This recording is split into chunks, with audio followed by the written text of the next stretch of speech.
স্টারলিংকে বাংলাদেশ ঢুকিয়ে দিল নিজেদের দেশে। এরপর যদি বাংলাদেশের গোপন তথ্য অন্য দেশের হাতে চলে যায়, রিয়েল টাইম ছবি অন্য দেশের হাতে চলে যায়, তাহলে শত্রু দেশ যখন বাংলাদেশকে আক্রমণ করবে, বাংলাদেশ তো পেরে উঠবেন। বাংলাদেশ এখন দেখছে যে টাকা পয়সা আসছে, ইলন মাস্ক একজন জায়ান্ট, সেই ইলন মাস্কের সংস্থা স্টারলিংকে অ্যালাউ করে দিল, যেখানে ভারতবর্ষ স্টারলিংকে নিষিদ্ধ করেছে। अब स्टारलिंक बांग्लादेश में अपना हब बना रहा है।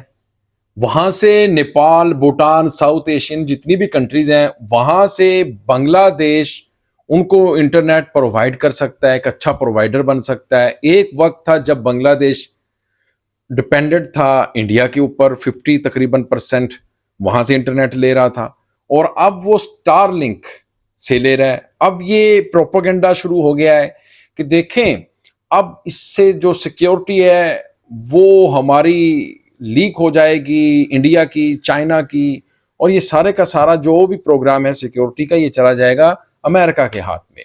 इससे बांग्लादेश भी नहीं बच पाएगा। तो ये ऐसा क्यों किया है बांग्लादेश ने, जिससे इंडिया भी महफूज नहीं है। इंडिया ने तो नहीं लिया स्टारलिंक, बांग्लादेश ने क्यों लिया है? क्योंकि जो स्टारलिंक के पास सैटेलाइट है वो बहुत ज्यादा है, वो तो बॉर्डर के ऊपर, इंडिया के बॉर्डर के ऊपर नजर भी रखेगा, तो इससे तो हमें नुकसान है। ये अब इस तरह की बातें करते हुए दोस्तों नजर आ रहे हैं। अस्सलाम वालेकुम दोस्तों, আমি এহসান খান আর আপনারা দেখছেন এহসান খান यूट्यूब चैनल। आशा को रही আপনারা সবাই ভালো আছেন। आपको बताएं कि स्टारलिंक इंटरनेट अब बांग्लादेश के पास आ रहा है, और ना सिर्फ आ रहा है बल्कि बांग्लादेश हब बनने जा रहा है स्टारलिंक का, और उससे बांग्लादेश की मईशत को तो फायदा होगा। आईटी का जो सेक्टर है बांग्लादेश का, उसको एक बूस्ट मिलेगा। तो दूसरी तरफ बांग्लादेश, नेपाल, भूटान और जितने भी एशिया के ममालिक हैं, साउथ एशियन कंट्रीज हैं, उनको बांग्लादेश इंटरनेट दे सकता है। एक वक्त था कि बांग्लादेश डिपेंडेंट था हिंदुस्तान के ऊपर, और अब बांग्लादेश वो डिपेंडेंसी खत्म होती हुई नजर आ रही है। क्यों? क्योंकि देखें, बांग्लादेश और इंडिया के जो ताल्लुकात है, रिश्ता है, रिलेशंस हैं, वो अब इतने अच्छे नहीं है। आगे चलकर ऐसा ना हो कि इंडिया वहां से साइबर हमला कर ले, अटैक कर दे कोई इस तरह से बांग्लादेश के ऊपर, क्योंकि इंटरनेट तो वहां से आ रहा था ना 40 से 50%। तो बांग्लादेश ने सोचा कि हम इस खतरे से बाहर निकलें और क्यों ना स्टारलिंक का इंटरनेट ले लिया जाए। अब वो ये जो बांग्लादेश का फैसला है, इससे इंडिया थर थर दोस्तों कांप रहा है। इंडियन मीडिया हो, वेस्ट बंगाल का मीडिया, इंडियन थिंक टैंक्स हो, एनालिस्ट हो, वो सभी इसके ऊपर परेशान है। वो वीडियो देखने वाली है। आइए दोस्तों वीडियो देखेंगे, फिर हम इसके ऊपर बात करेंगे। जुड़े रहिएगा आखिर तक, इस वीडियो को जरूर देखिएगा। 3, 2, 1 एंड क्यू। আবারও গুরুত্বপূর্ণ পদক্ষেপ নিল বাংলাদেশ, যেখানে ভারতবর্ষে বিষয়টা নিষিদ্ধ, চীনে নিষিদ্ধ, সেখানে ভারত চীনকে এড়িয়ে বাংলাদেশ সিদ্ধান্ত নিয়ে নিল। কি সেই সিদ্ধান্ত এবং কি সেই নিষিদ্ধ সংস্থা, যাকে নিয়ে এই মুহূর্তে ভূ রাজনীতিতে এবং এশিয়ার রাজনীতিতে জোর আলোচনা চলছে, তা হলো ইলন মাস্ক ঢুকে পড়লেন বাংলাদেশে। স্টারলিংকের কর্ণধার ইলন মাস্ক, তার কোম্পানি, যেখানে ভারতবর্ষ স্টারলিংকে রেস্ট্রিক্টেড করেছে, নিষিদ্ধ করেছে, যেখানে অন্যান্য বিভিন্ন দেশে স্টারলিংক নিষিদ্ধ, কারণ স্টারলিংকের বিরুদ্ধে বহুবার চাঞ্চল্যকর অভিযোগ এসেছে। রাশিয়া ইউক্রেন যুদ্ধের সময় রাশিয়ার গুরুত্বপূর্ণ গোপন তথ্য, রিয়েল টাইম তথ্য থ্রু দ্য ইন্টারনেটের মাধ্যমে এই ইলন মাস্কের কোম্পানি স্টারলিংক পৌঁছে দিয়েছিল ইউক্রেনকে। যদিও স্টারলিংক সেটা মেনে নেয়নি, বা যদিও ইলন মাস্কের সংস্থা স্টারলিংক সেটা স্বীকার করে না, কিন্তু রাশিয়া বিভিন্ন তথ্য বিশ্লেষণ করে দেখেছে যে রাশিয়া ইউক্রেন যুদ্ধের সময় গুরুত্বপূর্ণ তথ্য, রিয়েল টাইম তথ্য, রাশিয়ার বিভিন্ন গুরুত্বপূর্ণ ছবি, তথ্য এই যুদ্ধের সময় ইউক্রেনের কাছে পৌঁছে গেছে স্টারলিংকের মাধ্যমে। আবার একই রকম অভিযোগ করতে দেখা গেছে ইরানকেও।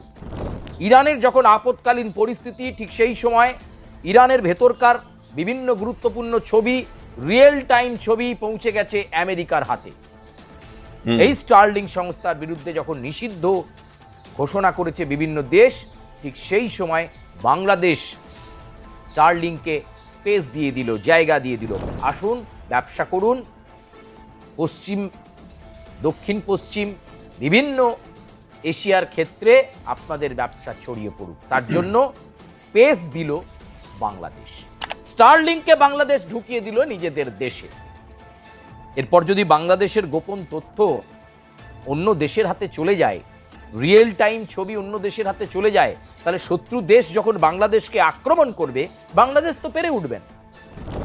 বাংলাদেশ এখন দেখছে যে টাকা পয়সা আসছে, ইলন মাস্ক একজন জায়ান্ট, সেই ইলন মাস্কের সংস্থা স্টারলিংকে অ্যালাউ করে দিল, যেখানে ভারতবর্ষ স্টারলিংকে নিষিদ্ধ করেছে, যেখানে অন্যান্য দেশ স্টারলিংকের বিরুদ্ধে রাশিয়া, ইরান গুরুতর অভিযোগ করেছে, বেআইনিভাবে ডেটা ট্রান্সফার, তথ্য দিয়ে দেওয়া, সেখানে স্টারলিংক সংস্থাকে স্পেস দিল।